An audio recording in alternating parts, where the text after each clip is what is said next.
Let's go, folks. Time for the Gibby Show. How you doing, baseball fans? Welcome to another edition of the Gibby Show, your weekly podcast covering the game we love and the team that has such a deep history with John Gibbons, the Toronto Blue Jays. We're talking about the game. We're talking about the Blue Jays with one of the game's iconic baseball managers, upcoming author, two-time manager of the year. Yes. Actually, two-time former manager of the Toronto Blue Jays, baseball lifer, direct from San Antonio, Texas, Gibby, Mr. John Gibbons. John, how you doing today? Good. What you really meant to say, two-time bum of the year. Right? Oh, no, man. Well, you know, it's funny. My brother said to me the other day, he was listening to the show, or he follows kind of on social media. He said, you know, John, I love it when I hear these guys say, you know, they hated you as a manager, but they really liked the show. I said, whatever tunes them in. I said, dang, that just crushed me. So, but yeah, it's good to be here. You know, the Blue Jays are on a nice little roll. It's playoff time almost. Yeah, they're close to sealing home field advantage. So big. But you know, they still got some games left that you don't want them to swing those things to swing the other way. That's for sure. Yeah, the postseason is here. I mean, this is what everybody works for, and the Blue Jays clinched that wild card spot. They're trying to get that home field advantage, which is very, very important. So we want to congratulate them for clinching the playoff spot. I mean, John, I noticed with the Jays over the last couple of weeks especially, you could sense something about a team when momentum begins to build and everything seems to come together. And for the Jays, everything is coming together at just the right time. Yeah, it is, and that's important. You know, you don't want to go into the playoffs limping. You know, no. So that's why it could be. I think it could be beneficial. You know, you go down to the wire, the games actually mean something. You know, there's always comfort and security knowing you're in, right? Mm-hmm. And ideally, you have home field advantage. I mean, that's big because there is something different we've talked about in Toronto that time of year. You know, and like no other place. Yeah. Although I did look up somewhere that historically, if you look at the winners at home versus on the road, it's not that great as you would think it is. But there is something special about that place, and I think that's big. But they're on a roll. They got a shot to win this thing. You know, they're in. They got a shot. They do. No, the momentum is certainly there, and you know, we're going to talk more about the Blue Jays, the brackets, but we also are going to have a great special guest coming up later in the show. I mean, you really pulled it out this week again. Yeah, Josh Donaldson, week number 1, Alek Manoah, week number 2, and this week, I mean, you topped that with a guy named is known as Joey Bats. Everybody knows who he is. We're going to bring him up for the Gibby segment, for the Gabbing with Gibby. The guy who had the bat flip heard around the world is not only the bat flip, that was a home run heard around the world, and that was in Game 5 of the AL Division Championship Series, the elimination game of 2015, the one and only José Bautista, and I'm sure you're looking forward to bringing Jose on. Yeah, you know, I haven't seen Jose in a while, but you know, as far as Toronto baseball goes, you know, he's up there in the top. You know, and historic home runs. Yeah, you know, you have the Joe Carter walk off. That's Carter's home runs. You know, when you're as a kid, you're thinking, you know, I'm going to hit a home run to win the World Series, right? But there was just something special about Jose's home run. You know, because it had been 23 years since the team had been in the postseason. A lot of frustrations, a lot of promises not upheld, you know. So it was just everything came together at the right time. And Jose was the face of the franchise then, right? Had some huge years, but the surrounding team with him wasn't that good, you know. But finally things came together with some addition of some better players and some big time trades. And so there wasn't a better guy to highlight or do the you know, come through with that home run than Jose. But he always had the flair for the dramatic. There's no doubt about it. But yeah, he's perfect guest for the pre-postseason show. The pre-postseason show, yeah. I mean, we're knee deep into it, and you know, the clinch was inevitable recently for the Jays. It was inevitable, but they quickly shifted their focus for the race for that home field advantage. They did avoid the House of Horrors.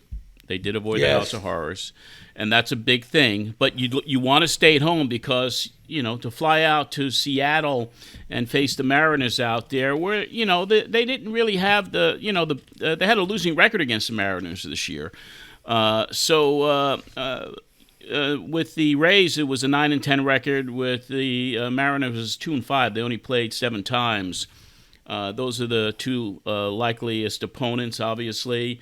But any thoughts going into this scenario, Mariners, Rays? What can you tell us about your feelings about these two potential opponents for the Jays? Well, Johnny, yeah, you definitely you don't want to play Tampa down in Tampa. I can guarantee you that. No. It doesn't mean you can't win down there, but if you had your choice, don't do it. Now the way it looks as of today, it could be them and the Mariners. And Seattle's good. I mean, they really are. They've made some big additions.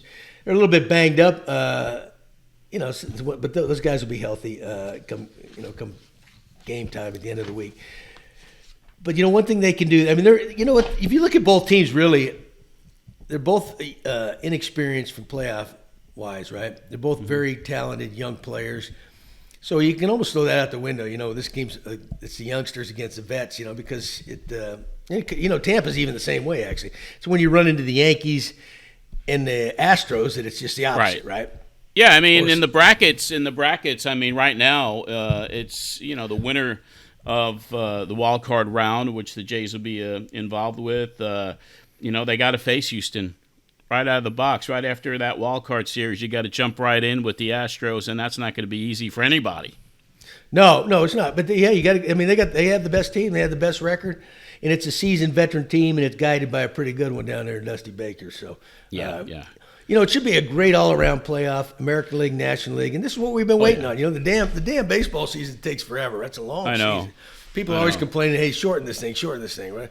But, wice it gets here, there's nothing better. It's like March Madness, This has been so exciting. I mean, just because of the new element of the new wild card teams, so more teams get an opportunity to get into it. And the wild card is not one game anymore. It's a 2 out of 3, which is also adds to the excitement. And you get right into the division series, 3 out of 5. Then the league championship series, 4 out of 7, and the World Series. It's going to be a great October, and it's going to be a great early November, and anything can happen. And that's what's so great about the playoffs. A team where you think would be like, maybe, maybe not, they could go all the way and win the World Series. So when you're hot, anything can happen. Look at the Atlanta Braves last year, right? Yes. My old team. Yes. I think it was up until August they were, a couple games under 500, right? And then Anthopoulos, he does what he does best. He made some great deals down there. What a team he built. And it came together, It's like, they brought in some more of these hard-nosed, get-dirty type players, it's kind of throwback style. Yeah. And they caught fire, and they were hot at the right time, and they ran through that playoffs. So that's all it takes, So anybody could really win that. I mean, you look around, there's some good teams in there too, but it definitely helps when you're hot, and if you got good pitching. That is right. And there's a little bit of a problem right now with one of the Toronto starters, Kevin Gausman, final start of the season. He left after just 3 innings. He had a cut on his right middle finger. Troubling timing with his next start scheduled for the wild card series. Yeah, and you know what? Yeah, that's you definitely don't want that, and it was smart to get him out of the game. But you never really. I tell you, if you're on the outside, you never really know to the extent that the injury is, right? Because when you're on the inside, because I've dealt with that with a guy like Aaron Sanchez with blisters. You downplay it, you this or that. It's not that you don't give people the truth, but you really don't know, right? So you have to be conservative. But a pitcher makes his living off the feel of his fingertips, right? Exactly. And so if that's a little, hey, who's that guy from Cleveland of 16, Bauer? Remember Bauer? Now he cut it. He was running. Yeah. He said, actually, obviously he's got more issues now than he's got a lot bigger issues than a finger. Yeah. Maybe he's giving us the finger. I don't know with that. Yeah, but, maybe. I mean, he did in 16. So, but you know what? They live and die. That's their livelihood is their fingertips and the feel in that. Because when they throw different pitches, and I know he's got that good split. I mean, Yeah. that's a feel thing. So hopefully it's not that big a deal for their sake. Yeah. But he had a great first getting season. out I of mean, first of his 5-year, $110 million deal. So he's had a great season. And, behind Alec, who's expected to start game one, as he rightfully should. I mean, look what he's doing. I mean, you sent me a photo of the ERA plus and where he stood with some of the elite players in the game. I mean, Alec is kicking butt, and he's taking names, and he's finished up in what a great season for him, and what a great choice. Obviously, the obvious choice is start game one. It's going to be phenomenal. Yeah, Johnny, there's something different about this kid. It's not just a great arm and a great competitor. He's a big, strong target. I mean, he's the kind of guy that big Puma. Big Puma. They're going to hop on his back. He's going to lead the way, and if he's got to fight you, he's going to fight you. And then you take him off the field, and he's one of the most charming, likable guys you'll ever have. I can't say that's not a normal combination, but there's something, and he's emotional. And I think a lot of times you're going to go into those series, and everybody's going to be a little tight, especially when you're young. That's normal, right? When you're a human being. But a guy like Alex that bounces around, he gets emotional. I think that'll help relax everybody a little bit too, and it'll also, I think, work in his favor, and of course in the team's favor against their opponent. Because he's an intimidating guy. Yeah, very much. It's going to be an exciting week. I mean, by the time we do our next show, the wild card will be decided already. So, it's going to be a show that we cover some really happy stuff, or we're going to be like, But I have a good feeling. I have a good feeling for the Jays. I do. Yeah, they're good. But every team that gets in there is good. Yes. This is what they play for all year. Yeah, and it is nice that you got 3 games, or possibly 3 games in the wild card. At home. But there is something to that one game do or die, right? It's high anxiety. Yeah, and because in the old days, if you had to win your division, right, to get in the playoffs, and so that's the ultimate goal, and that's the beautiful thing about it. And so when you didn't get in that way, you get punished a little bit. You get one shot here. You didn't win the division. We're doing you a favor. You're in, and so yeah, I get it. The 3 games probably makes it more fair, but there's just something about that. Hey, you didn't win the division. You better win this one, or you know what? No complaining, because exactly, son. Right. Hey, another baseball news. I mean, here's a guy that's under an incredible amount of pressure, and that is Aaron Judge. Aaron obviously tied the American League home run record with 61. He failed to hit number 62 on this last homestand. He's also chasing the Triple Crown. He's now second to Minnesota's Luis Arias. Judge's 311 batting average, and Arias is at 315. So now he's heading to Texas. Maybe it'll relax him. I mean, the stadium was sold out at Yankee Stadium, and Judge is not chasing just one amazing record, which is the home run, all-time home run record, but he's also chasing a Triple Crown. What must be going through his head? And you think leaving the big city in New York and finishing up the season in Texas is going to help him? What do you say? Do you think things are easier down in Texas, or we do relax a little bit more? You guys are a lot more low key, man. You know what? I can only imagine what he's going through. But he seems, on the outside, he seems good. Yeah. Obviously, he's got to be churning. He wants it so bad. The baseball world wants it so bad. But I was thinking the other day, maybe it wouldn't be a bad thing if they end up tied, because if that's the way, you bridge the old Yankee with the new Yankee, and then, Maris still, his family's still feeling good, and you got a new one, because anytime you hit that much, I think, I don't know, maybe that's the old school in me, but it's been fun to watch. I think, the most incredible thing, like you said, he's going for the Triple Crown. Usually those guys that hit all those home runs, they're good hitters, but you don't view him as that kind of hitter, right? No. And so that's he's had a historic season. A historic season. And you know what? Judge. He bet on himself. He didn't sign that contract. Hey, nice going, kid. He's going to get paid. He's going to get paid for sure. But, yeah, that's what's going on in baseball, and we'll be following everything. The Gabbing for Gibby segment is next. All right, we're back with another Gabbing with Gibby segment. Yeah, how's that sound, Jose? That sounds awesome. Yeah. I mean, week number 1, Josh Donaldson, Alec Manoa. Week number 2, and week number 3, he is Joey Bats. He is the guy that hit one of the most historic home runs in the history of the Blue Jays. It was kind of a home run heard around the world with the bat flip that was kind of heard around the world. It's our pleasure to reunite Gibby with Jose Bautista. Jose, welcome to Gabbing with Gibby. It's my pleasure. Thanks for having me, guys. Hey, Jose, we got you. Well, first, hey, it's good to see you, man. You look good. I tell you, you really look good. Some of us naturally age better than others. And I don't know. Does that mean you don't have much stretch in your life now, or what?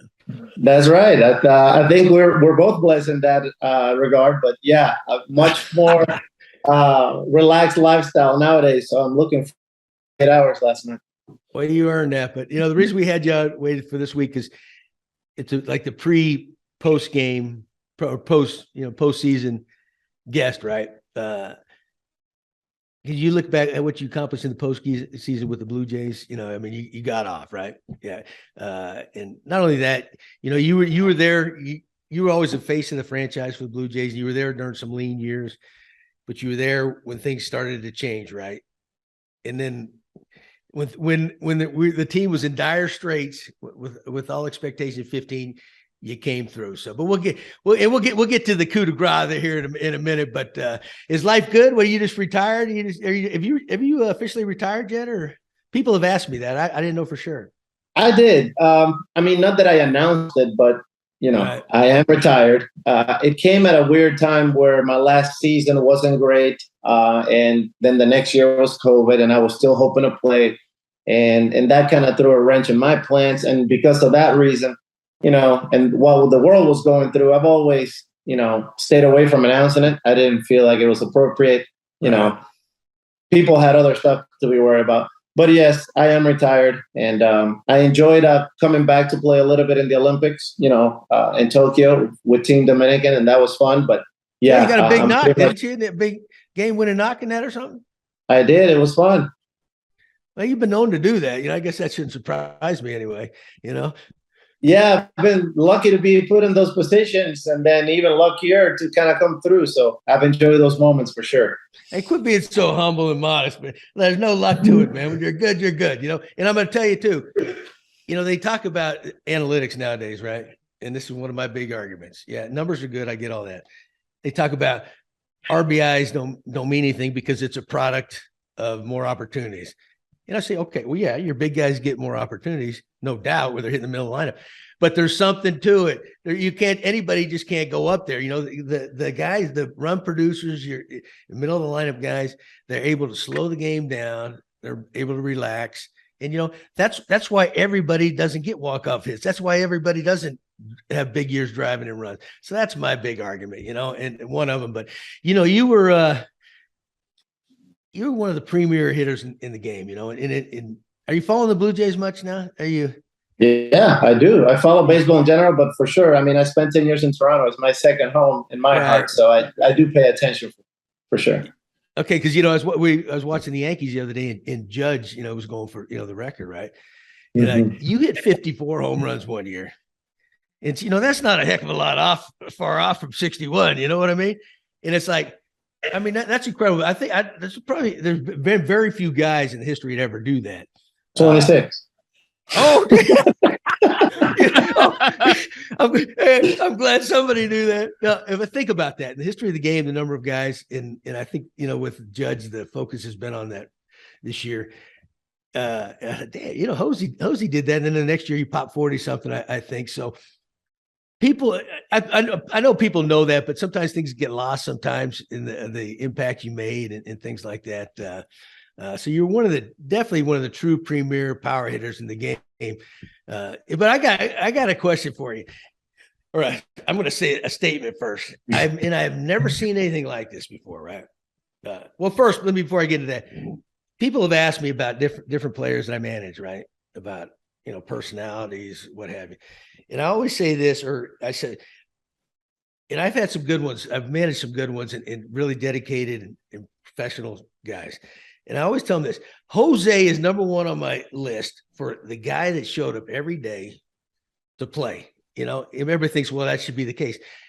Yeah, yes, but you know what? You played through injuries when you could, right? You understood the importance. The people were coming to watch you. Everybody doesn't understand that, and you knew that your team needed you, and you were going to maximize everything you had in your career. And I tip my hat to you because you know what? That I think that's the biggest compliment I can give you, right? That you a manager, front office, whoever does not have to worry about, is this guy going to post? And you did it over and over. And I asked like our star players all the time, hey, let me know if you need a day off. And I'm sure I've asked you that before.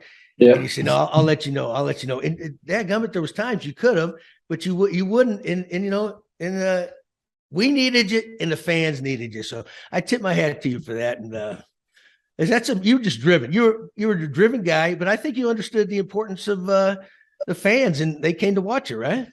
I did, and I took pride in that. And that's one of those things that you don't necessarily lead with in interviews or trying to tell people about it, because you don't want to seem like you're tooting your own horn or you want to, come off as a guy that's about himself. But you do that quietly. You put your time in, and hopefully people like yourself, after a long career, can come back and say, he was that kind of guy. And I took pride in doing that every single day.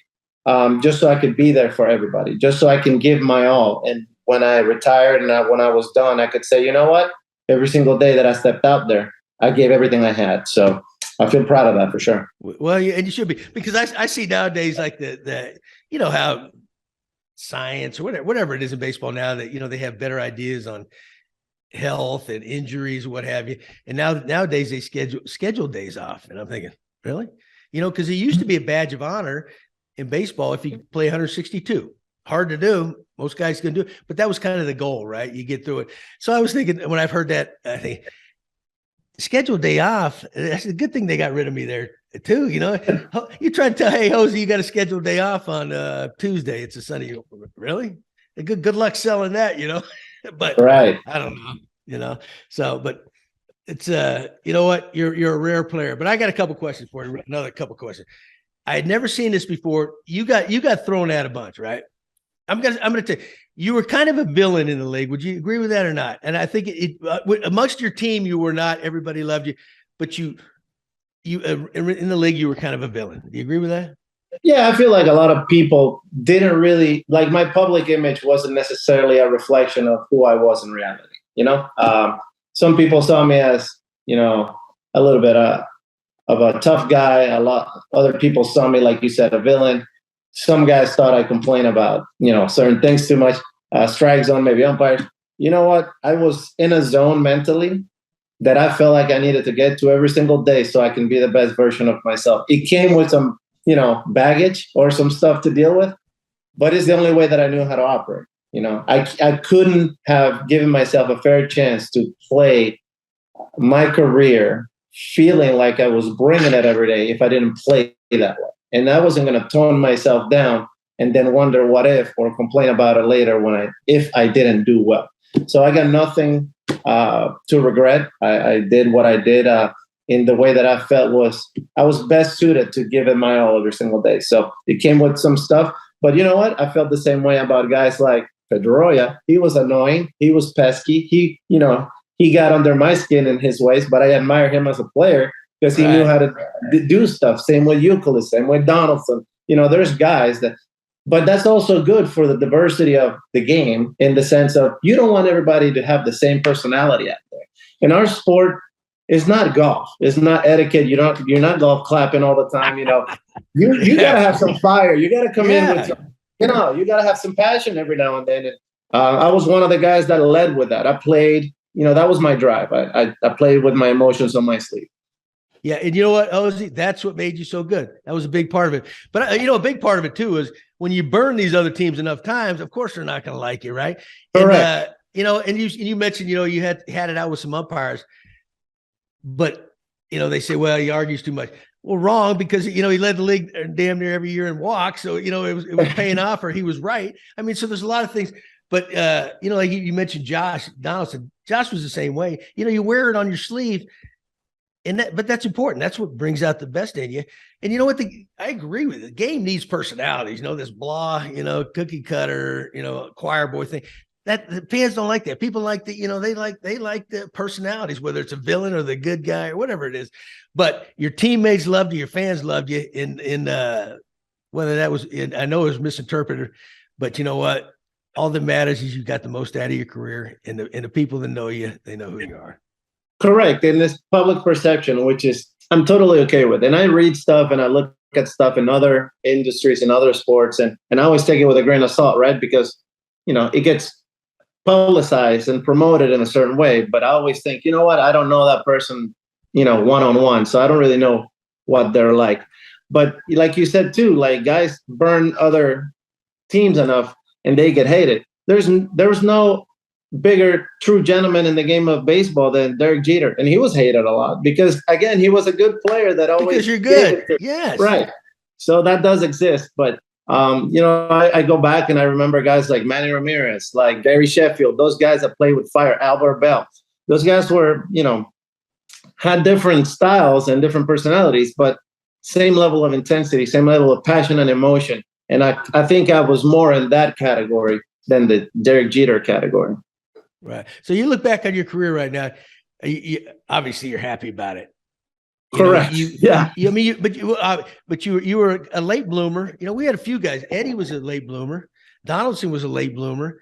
And then until you finally got that opportunity that you were screaming for, right? Somebody gave you an opportunity since you believed in yourself, that's when it all happened, right? Hey. It makes you appreciate it in a different way. And maybe that's perhaps why I kind of had that edge. And I came to fight every day, no matter if I was a starter or what I had accomplished. I always felt like I needed to show up and prove myself every single day. I didn't take anything for granted.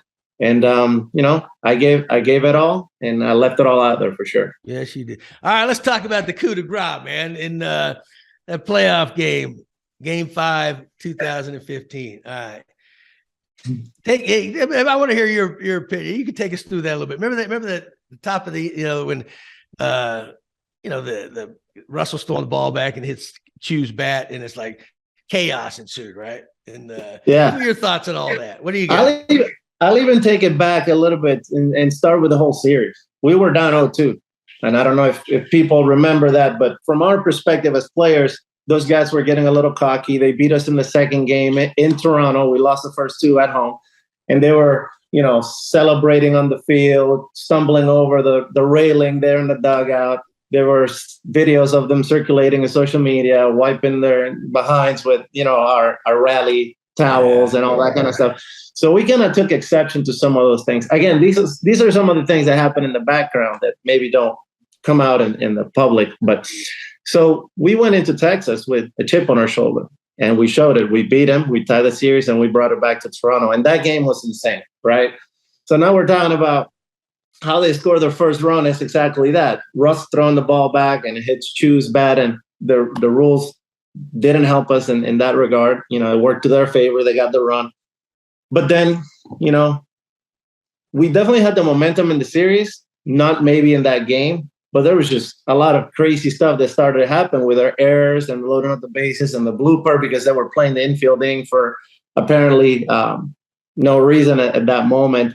So everything worked to our favor to get to my at-bat with the runners on base. And, I think having faced Dyson a few times that season and in that series and not experiencing success off of him, knowing how he was attacking me and placing a bet that he's going to try to get me out the same way, just feed off those sinkers down and in, and every now and then throw a split in the dirt, kind of in the same, angle to try to get me to swing over it.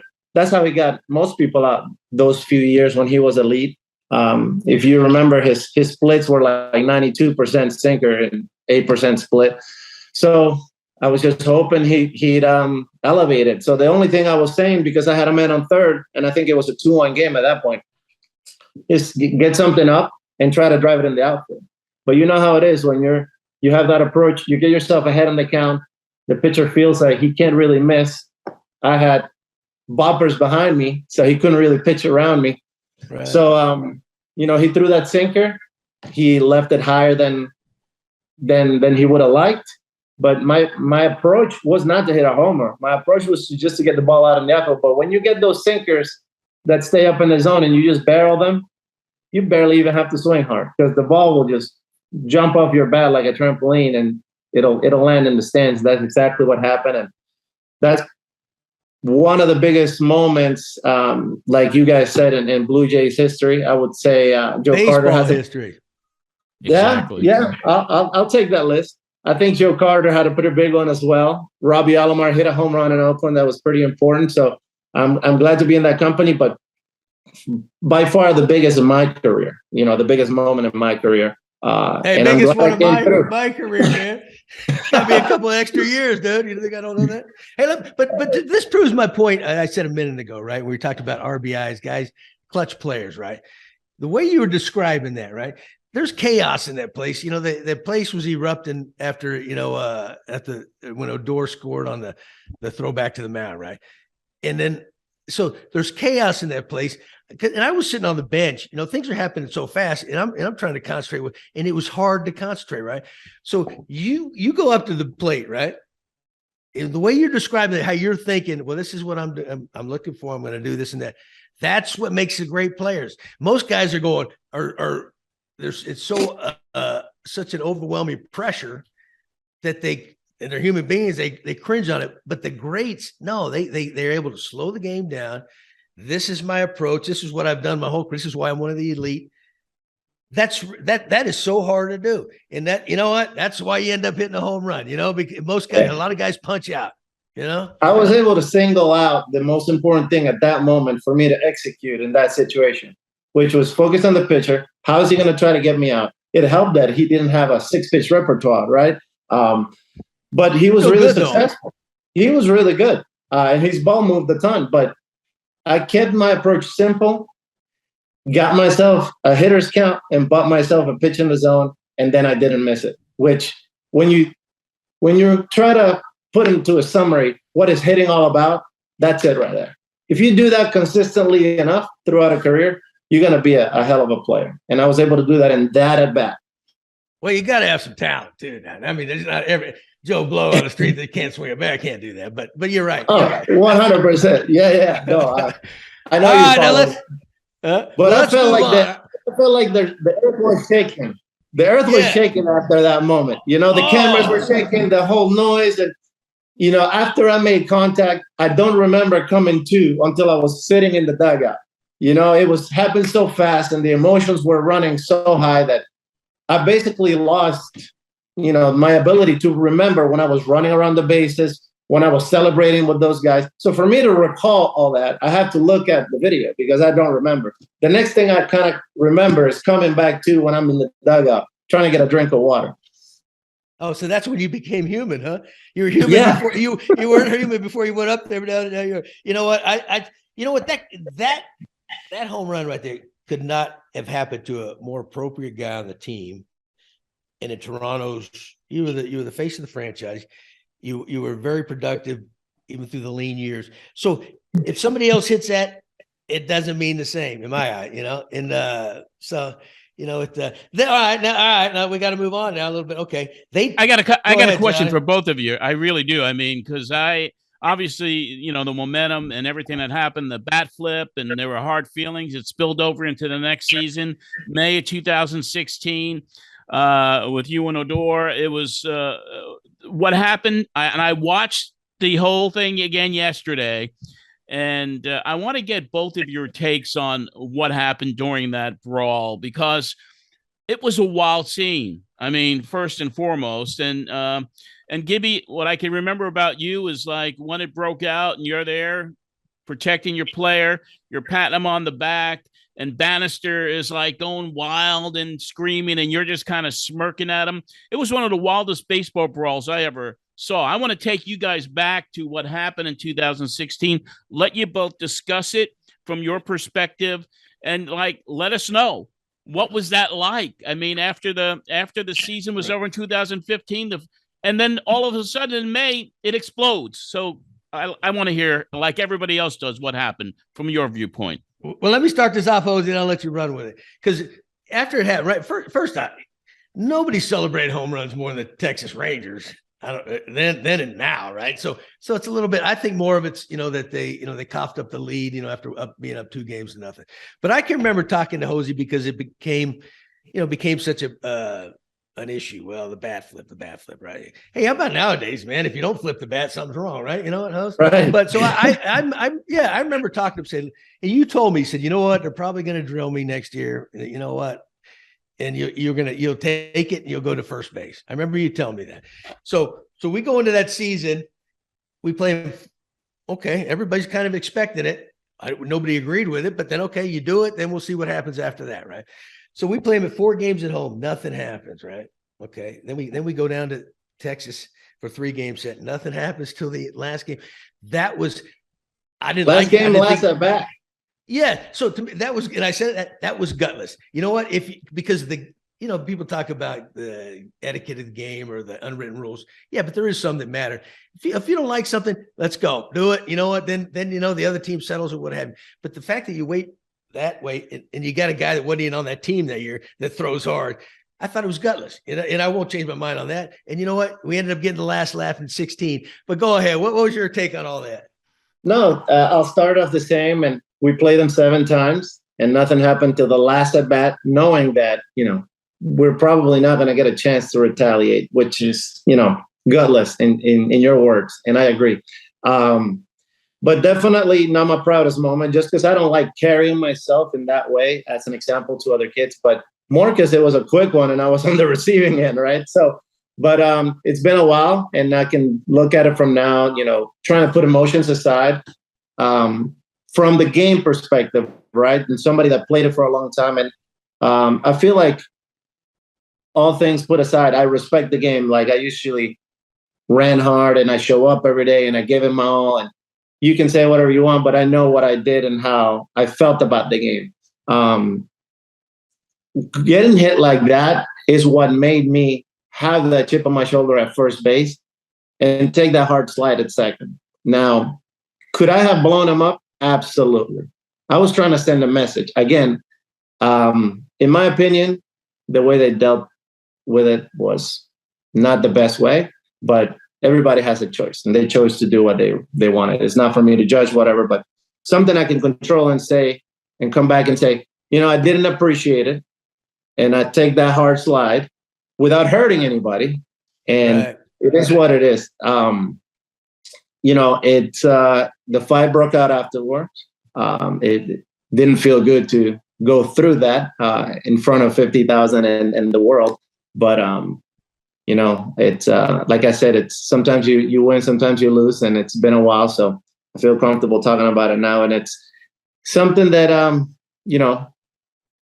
probably a lesson for me in the future, which I've carried on since that moment. But I didn't expect the reaction to be what it was either. That's something that definitely caught me by surprise. Yes.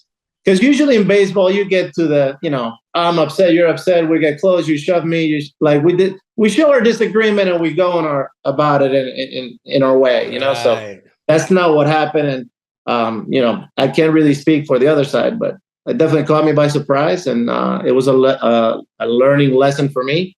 And, but, did I have a chance to kind of figure out a way to get back at Odora in a way that I could, and that baseball guys deal with stuff from time to time? Yeah, but I chose to not get myself involved in that energy and that whole situation anymore. I walked away from that moment saying, this is done for me, and I'm glad I did so, because my conscience is definitely clean, and from the perspective of yes, it wasn't the result that I would like from any brawl in my life, but I did what I did for reasons that I felt were justified, and I looked after people's safety while voicing my displeasure with how things were dealt with. So that's all I got to say about that one. Well, Hose, you're a classy guy, right? And like you said about kids and all that matters to you. You know what? And you know what? Baseball used to be played. If somebody got drilled, okay, you know what? The middle infielder was like, the guy would go take his first base, right? If there's a ground ball, if it would be ideal, they go in there and they go after you, right? That's middle infielders knew it. That was part of the game, what have you. But no, there's never any punches thrown in baseball. That's what caught you off guard. That's what caught everybody. Usually it's like you said. So if nobody expected, I'm going. Anyway, I was inside. I got ejected anyway. But the bottom line is we came back in 16 in the playoffs and took care of that too. So. But the other cool part about it was, everybody came out and everybody had my back. And not that I didn't expect anything different, but it showed how united we were as a team. And that would have happened to me or Pilar or Stroman, like anybody. We all had each other's back, and that was a great showing of that. So I felt happy with that.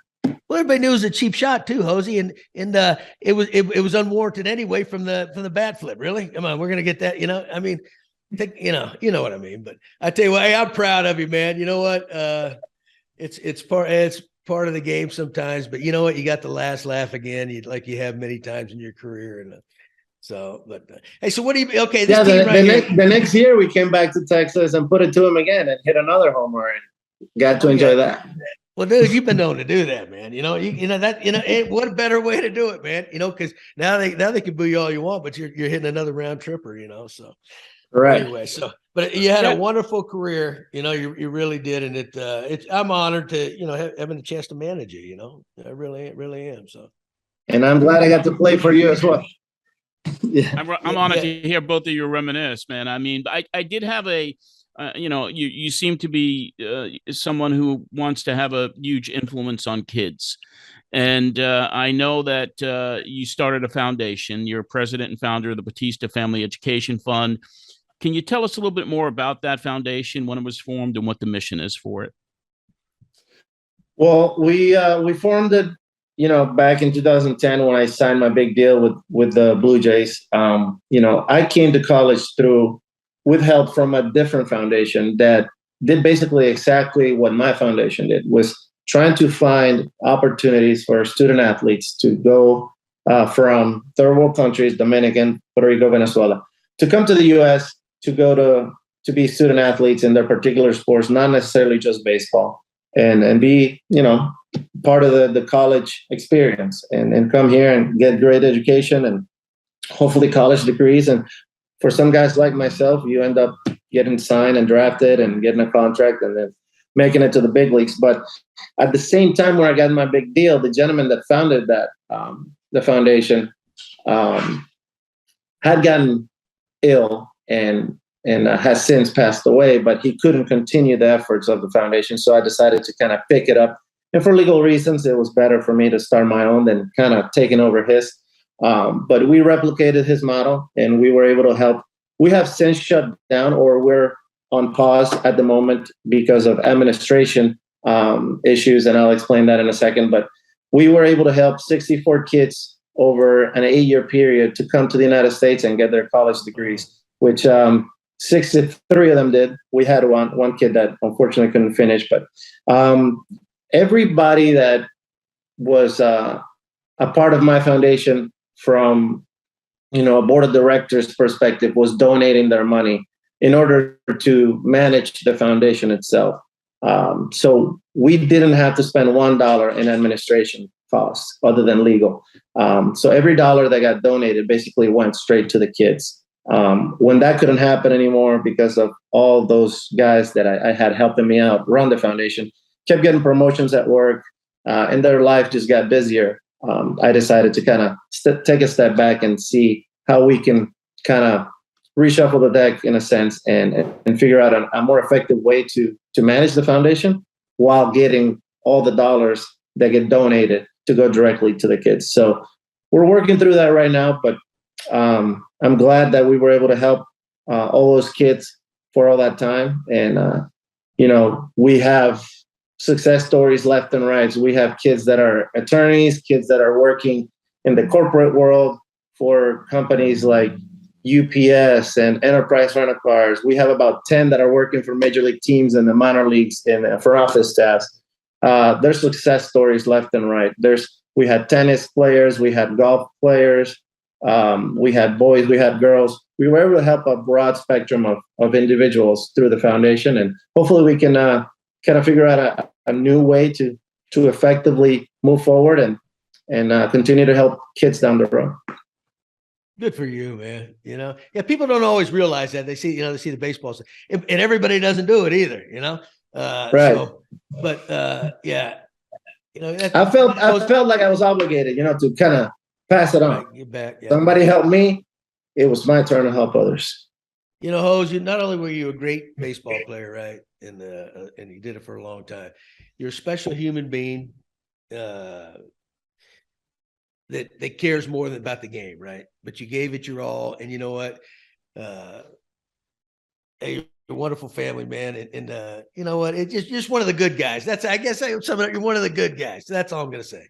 Anyway, thank you. I appreciate that. Yeah. And we really appreciate you coming on this segment, the Gabbing with Gibby segment. It's been a pleasure and an honor for me to talk to you and meet you. And John, it's been another great segment. And just want to thank you again, Jose. Hey, and they're getting ready for playoff baseball up in Toronto. So how about them Jays? Hey, I was going to ask you, who's going to win it all this year? You don't have to be politically correct because you're an ex-Blue Jay. Who's your favorite? Who's going to put it this way? Who's going to play the Blue Jays in the World Series? Let's put it that way. All right. I won the rivalry, so I'm hoping for the Braves. I want the Braves and Anthopoulos to come into town and kind of. Yeah, that'll be a good one. Yeah, I want to see. Hey, there's a shot. There's a chance. There is a chance.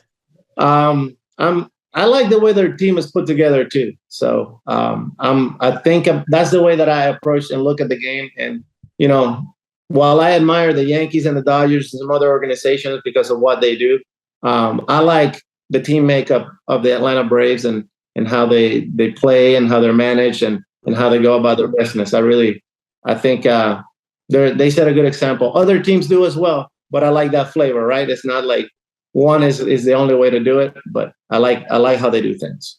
Perfect. Well, listen, pal. Hey, thanks for taking some time out to spend with us. You made our day. You made my day, and it's good to see you again. Now I'm looking for that day they put you up there. What do they call that? The Hall of Fame, the Wall of Fame up there in Toronto. The level of excellence. Level of excellence, for crying out loud. How can I not know that? So when you go in, man, hopefully I get to come up there and watch it, pal. So, but listen, you take care. Keep up the great work, and take care of that family. Enjoy your retirement. Though it's not officially retirement, and we appreciate everything, and you're a class act, and that's the most important thing in life. Like I said, thank you for having me and thinking of me. So I appreciate you, Gibby. You bet, pal. Take care. All right, take it easy. Once again, great interview with one of the great guests that we've had over the last 3 weeks. John, you keep coming out with you keep bringing the best to the show. You keep bringing the best to the show. And no, I don't know about that. Hey, but you know what? Two of the three have made a big difference in my life. Put it that way. And it's an honor to. You know what? One of the thrills and one of the honors in this game when you manage is if you get a team that's got some superstars on there, and not only that, they're good guys. And they made a huge difference not only in my life, but in the both of them in the city of Toronto's and in the country of Canada. But they're more than just baseball players. They're they could be a little volatile, and they both little polarizing. And Josh and Jose were considered villains around the league. I don't know if that was justified, but we'll take it. Yeah. Absolutely. And now, obviously each and every week we answer questions from the fans. So if you want to have your chance to ask Gibby a question, just send us an email at askgibbyshow@gmail.com. We got a couple of real good ones this week. And, there's so many to choose from. But these two that we're going to do today are pretty good. The first one comes from Andrew Richardson. And he asks, Gibby, you've worked with a few different front offices throughout your tenure as manager for the Blue Jays. Riccardi, J.P. Riccardi, Anthopoulos, Atkins. Were there any major philosophical differences that radically affect the way you did your job? Thank you for consideration, Andrew Richardson. Hey, to be fair, you might want to ask all three of those guys what they thought working with me. But, they were all, Johnny, they were all different, right? Yeah. JP gave me my opportunity, Our old roommate, yeah. That's right. You know him well. We were all roomies, man. Figure that out, right? We're still around. And then, of course, Alex Anthopoulos was JP's assistant, and he brought me back. And then poor Ross inherited me, man. I feel bad from his first gig, and he has to inherit me. But we got to the playoff his first year, so that ain't bad. I was 16. Yeah. But you know what? Philosophically, that's a hard word to pronounce for me. You know what? Well, JP is kind of more old school, but he came from Billy Bean. He was Billy's right-hand man out there in Oakland, so you had the money ball taking over, right? Yep. So he understood that, but he was a very good balance. Then Alex came along, another good baseball mind, a little more intellectual on that side of baseball, but he was smart enough to know, hey, there's a human element to this, and I gotta let these guys be who they are, But he, I can't say they forced the analytics because nobody ever forced anything on me. They let me do my job because bottom line, if the team's playing well, great. If not, then you're gonna have to be held accountable. So why wouldn't you let the manager do his job, right? Otherwise, you got to fire yourself, and I don't know if that's happened yet, right? No. So, but although people would love it, it hasn't happened yet.